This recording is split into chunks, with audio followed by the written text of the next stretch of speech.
पिछले वाले वीडियोस में हम लोगों ने ऑन ग्रिड सोलर सिस्टम के बारे में देखा था। तो आज के इस वीडियो में हम लोग ऑफ ग्रिड सोलर सिस्टम के बारे में देखेंगे। तो जो हमारे ऑफ ग्रिड सोलर सिस्टम होते हैं उनमें कौन कौन से कंपोनेंट लगे होते हैं। जो हमारे ऑफ ग्रिड सोलर सिस्टम होते हैं उसमें आपके सोलर पैनल्स, आपके सोलर चार्ज कंट्रोलर और इसमें आपके बैटरीज भी लगे होते हैं और साथ ही साथ आपके सोलर इन्वर्टर लगे होते हैं। तो चलिए देखते हैं ये जो हमारा ऑफ ग्रिड सोलर सिस्टम है वो कैसे काम करता है।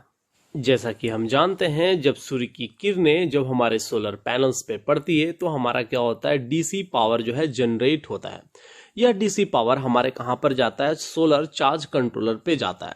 और उसके बाद क्या होता है, वहां से आपका जो आउटपुट निकलती है डीसी पावर वो हमारे बैटरीज में स्टोर होते हैं और साथ ही साथ ये डीसी पावर इन्वर्टर के द्वारा एसी में कन्वर्ट कर दिया जाता है और उसके साथ ही साथ जो हमारे घर के लोड जो फैन, बल्ब, टीवी वगैरह लगे होते हैं उसका हम लोग यूटिलाइज कर पाते हैं।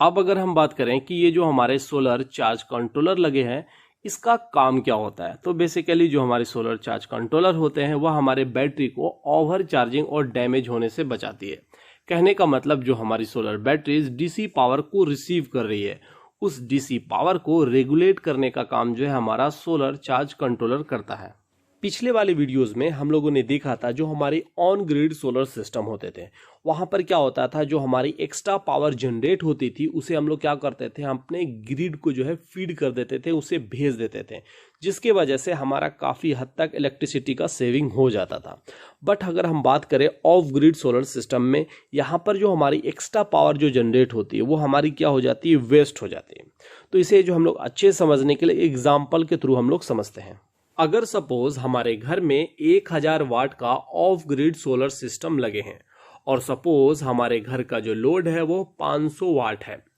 अगर सपोज दिन के समय हमारे solar panels 1000 watt power generate कर रही है,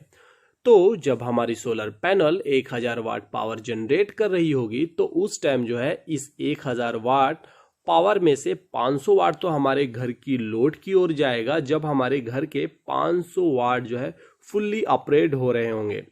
और बचे 500 वाट पावर हमारे बैटरी की ओर जाएगा। कहने का मतलब उस टाइम हमारे बैटरी 500 वाट पावर की रेट से चार्ज हो रहे होंगे। लेकिन कुछ घंटों के बाद होगा क्या हमारा, जब हमारी बैटरी फुल्ली चार्ज हो जाएगी तो ये जो हमारी 500 वाट की पावर जो बैटरी की ओर जा रही थी अब वह टोटली वेस्ट हो जाएगी, क्योंकि ये 500 वाट की पावर आपकी बैटरी तक भी नहीं जाएगी। तो इस ऑफ ग्रिड सिस्टम का यह सबसे बड़ा डिसएडवांटेज है। अगर हम एक और डिसएडवांटेज की बात करें,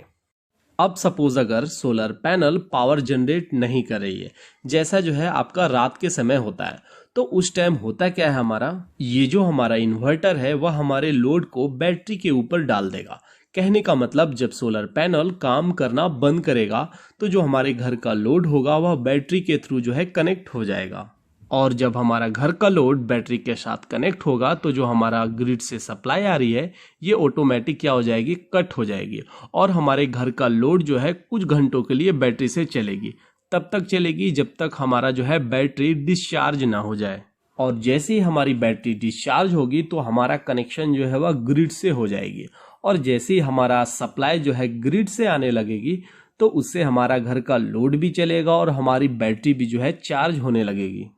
और जो हमारी बैटरी होती है उस एक बैटरी को चार्ज होने में लगभग 8 से 10 घंटे लग जाते हैं और इस एक बैटरी को चार्ज होने में हमारा 2.5 यूनिट से 3 यूनिट का बिजली का खर्च हो जाता है। कहने का मतलब इस ऑफ ग्रिड सोलर सिस्टम को यूज करने से हमारा बिजली का बिल कम नहीं होता है। और तीसरा डिसएडवांटेज यह है कि जैसा कि हम जानते हैं ऑफ ग्रिड सोलर सिस्टम में बैटरी यूज होते हैं और ये जो हमारी बैटरी होती है उसकी साइकिल होती है और इसका साइकिल अप्रोक्सीमेट 800 से 1000 साइकिल होती है। एक साइकिल कहने का मतलब जब हमारी बैटरी एक बार चार्ज होगी और एक बार हमारी डिस्चार्ज होगी, तो उसी तरीके से 800 साइकिल का मतलब होती है हमारी बैटरी 800 बार चार्ज और डिस्चार्ज होगी। इसके बाद बैटरी की लाइफ कम हो जाती है और हमारा मेंटेनेंस भी काफी बढ़ जाता है।